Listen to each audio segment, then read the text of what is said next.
ഒന്നോ രണ്ടോ കളികൾ കൊണ്ട് കൊട്ടിഘോഷിക്കപ്പെട്ട പല താരങ്ങളെയും എനിക്കറിയാം. എന്നാൽ പിന്നെ അവരുടെയൊന്നും പൊടി പോലും കാണാൻ കിട്ടിയിട്ടില്ല. തങ്ങൾ വലിയ സ്റ്റാറുകളായെന്ന് അവരാദ്യമേ അങ്ങ് ധരിച്ചു വെച്ചു. വൈഭവിനോട് എനിക്ക് പറയാനുള്ളത് വിരാട് കോഹ്ലിയെ കണ്ട് പഠിക്കണമെന്നാണ്. 20 വർഷം IPL കളിക്കുമെന്ന് ഇപ്പോൾ തന്നെ ലക്ഷ്യം വെക്കണം. 19 വയസ്സ് മുതൽ കോഹ്ലി ഈ മൈതാനങ്ങളിലുണ്ട്. 18 സീസൺ അയാൾ ഇപ്പോൾ പൂർത്തിയാക്കി കഴിഞ്ഞു.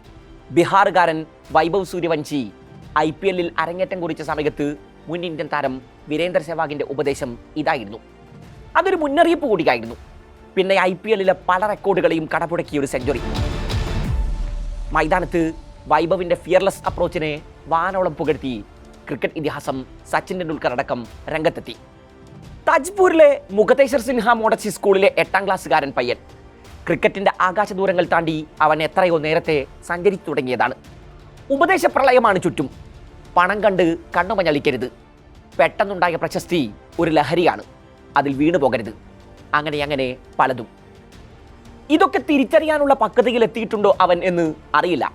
പക്ഷേ 22 വാര പിച്ചിൽ എത്രയോ കാലമായി ബാറ്റ് പിടിച്ച് കൈത്തടക്കം വന്ന പക്വമതിയായൊരു കളിക്കാരൻ്റെ മെയ്വഴക്കത്തോടെയാണ് അയാൾ ഇപ്പോഴും തുടരുന്നത്.